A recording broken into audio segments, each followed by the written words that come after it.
Welcome, my gospel musicians, and thank you for joining me this week for another piano tip tutorial sort of, nuggets. This is the channel where we offer proven tips, practical advice, and just everything you need to take your gospel musician to the next level. So if you haven't hit that subscribe button yet, what are you waiting for? Every week, new something coming your way, something practical, bite-sized that you can implement in your playing right away. This is where we do all of that. So hit that subscribe button and give me a thumbs up. Today we're going to talk about something very important, but often overlooked, and that's the topic of dynamics.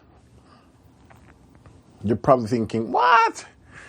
I was hoping you would come with some more chords and some more lines and stuff. But again, those things are great, those things are good, but it's often the little things that when adds up makes the big difference. And so we're going to take a look at dynamics and how we use it in our playing. So stay tuned for that. Welcome back. So now, if you're not familiar with what dynamics is, the term basically refers to volume, the loudness or softness, how we use that when we're playing, and we can use that to shape a lot of things we do. Three things that dynamics affects or dynamics can alter is, one, the dramatic effect of a piece when you're playing. You can make some parts louder or some parts quieter to give a dramatic effect based on what's happening. When we play stuff like Total Praise,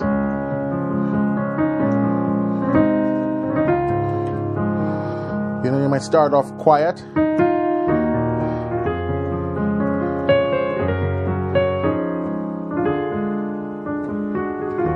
then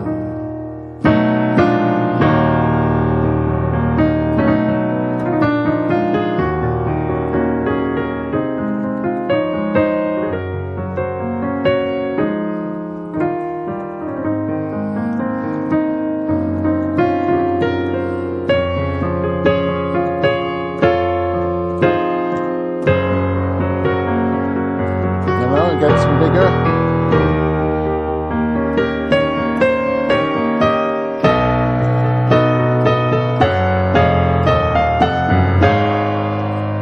Dynamics.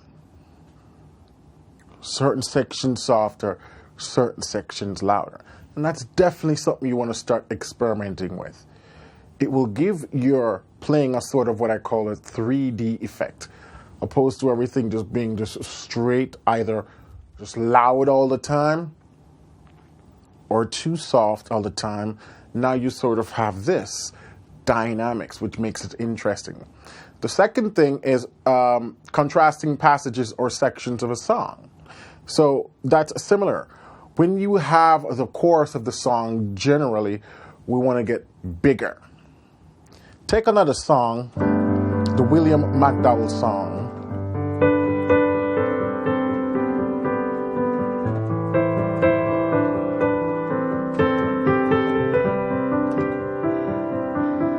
Expecting. I'm expecting, anticipating a move of God, move of God. I'm expecting, anticipating a move of God. So that part of the song starts nice, prayerfully, and quiet. And the pianist needs to match that. I'm playing softly.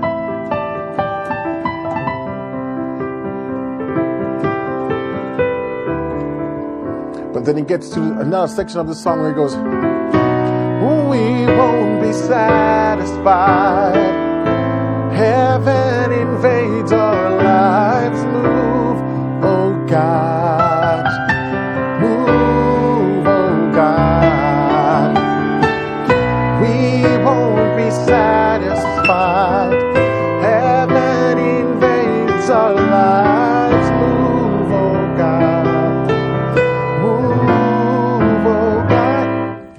and it continues. That part of the song, it gets big dynamics. And at that point, I start to utilize a lot of my low register and I start to use some of my highs to give me contrast.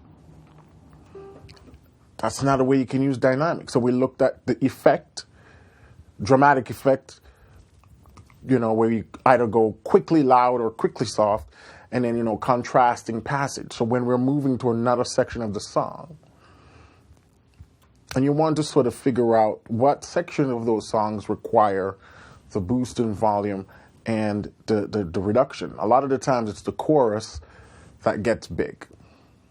The third thing is drawing attention to a specific note or chord. Oftentimes we do this in the gospel music arena. We accentuate dissonance. So, so quiet.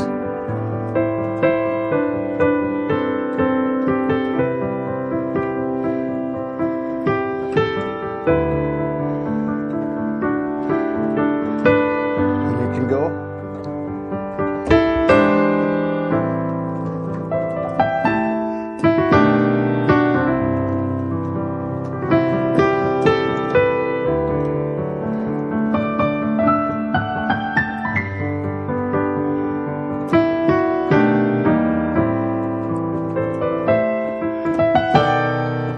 So you see, I'm accentuating those dissonant chords. That's a very strong characteristic of gospel music right there, accentuating those dissonant chords. So what I was using are some passing chords. I'm expecting, anticipating a move of God. So the progression right there is just a 1 to a 2. Passing 3 to 4. But what I did is to throwing a 6 before I get to my 2. So I can go, I'm expecting, anticipating. So I just accentuated this note. Or, I can use all sorts of movements right there. Accentuate. You hear a spike in that chord, and then you drop back to that chord. One more time. I'm expecting, anticipating a move of God. Move of God.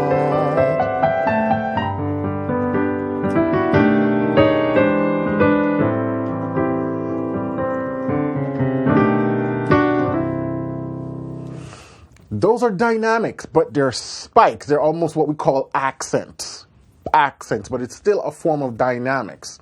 And that's something you definitely want to be experimenting with. That's where a lot of the character comes from when we are playing gospel style music. Another important thing is often overlooked in dynamics is the hands. The hands are not played equally. Generally, the right hand is played a little bit more louder than the left. The left is always sort of the accompanying hand, or most of the time the accompanying hand, unless we want to sort of accentuate something happening. But other than that, most of the time the left hand just sort of accompany. The right hand is what does the flashy stuff, the licks, the lines, the run. It also plays the melody. And so we play that hand a little bit louder than the left.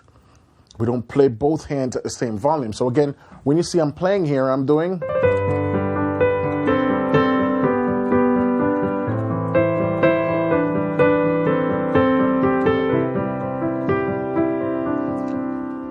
So which end are you hearing more? Your ear is being pulled naturally to which hand, the left or the right? Naturally the right.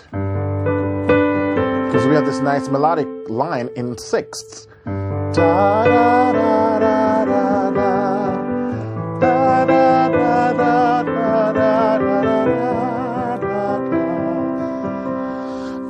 da. Excuse me, and the left hand is just doing.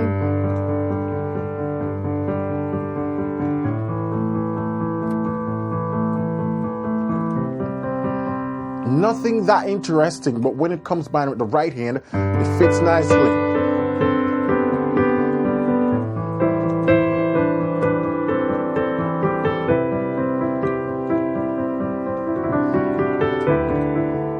Now, the only time, or one of the places where sometimes we accentuate that left hand is when we do. I might do.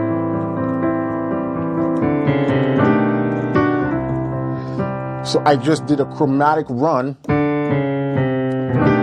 to take me to this chord as a passing before I get to the 4. So I accentuate that run.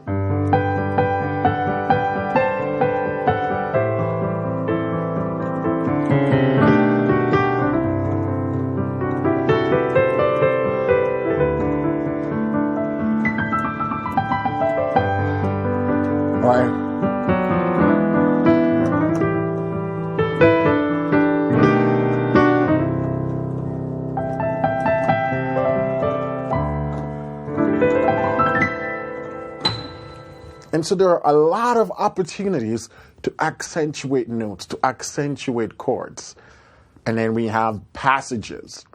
These are dynamics we're using right here. And these are being overlooked by a lot of folks. Think about it as a stage. There's performers on the stage, and you're at the back with a big spotlight. You get to decide who you're going to highlight in the play at different times. You want to think of your playing as that. If everything is just the same all throughout the song, that's when it becomes bland and boring. To create interest, you got to add dynamics. You got to highlight certain sections, certain lines, certain runs, certain movements. Highlight it, and that will keep the listener engaged. Now, one of the reasons why we generally play the right hand louder than the left hand is because the sound wave, music has sound wave. The lower we go down the piano, the bigger those sound waves, which means they last longer and they're louder. You know, when we do this, listen how long that note lasts. It keeps going. Big sound waves last longer. Now, if I do the same thing up here, it's gone already. And so the further up the piano we go, the sound wave gets smaller and quieter. So that's why we can't treat both hands the same. The left half of the piano is naturally going to be louder and bigger. So to balance that out with the right, so the right can be heard and be more prominent, we have to sort of put a little more emphasis on the right hand. Now, a great exercise for improving dynamics is to practice your scales that way.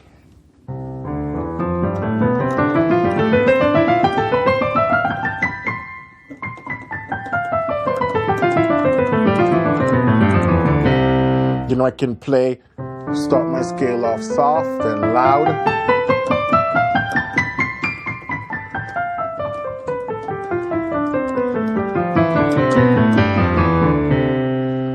So that's a good way when you're practicing to start to incorporate dynamics instead of just playing everything. you know, you start to you introduce dynamic in everything you're doing.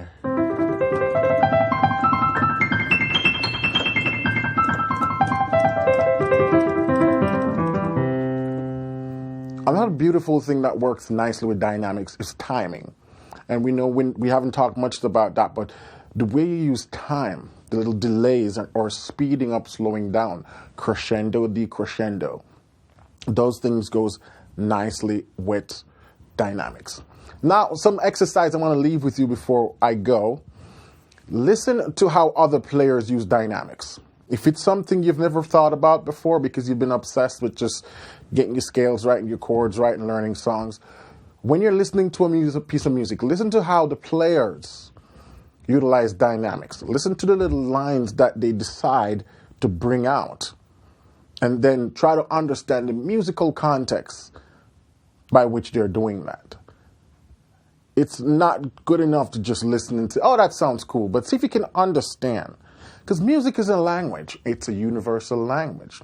So see if you can understand the sort of language, the communication that the player, what is he trying to pull you to listen to? Or is he trying to say, hey, check this out? That's what players do when they're playing without having to use any actual words. They do it with the playing. They pull your attention to different sections of the song, different pieces, by bringing it out, the dynamics, or by backing off certain sections that make you go, oh, you listen more intently. So that's an exercise I want you to practice. The second thing is to start to introduce this in your own playing. Like I said, scale practice is a good one you can start off with right away. All right? Hopefully this tutorial was enlightening and educational for you. Ways you can now use dynamics to improve your playing. Simple but powerful. All right? So, if you love this content and you want more of this stuff and you're new to the channel, please hit that subscribe button down below and the thumbs up, the little bell. I'm giving you a lot of little stuff to hit. Give me a thumbs up, hit that little bell, hit the subscribe so you can be notified whenever we put out new tutorials, which is weekly. Please share this tutorial with someone that you know will find this helpful. I'm available on Instagram and also Facebook. We got a Facebook group over there, Facebook page, so we can further connect with each other. Hit me up on Instagram or Facebook, whether in the group or on the Facebook page. And like I said, share this with your friends who will find this helpful. Until then, keep listening, keep singing, keep practicing. And I will see you next week for another tutorial. Bye for now.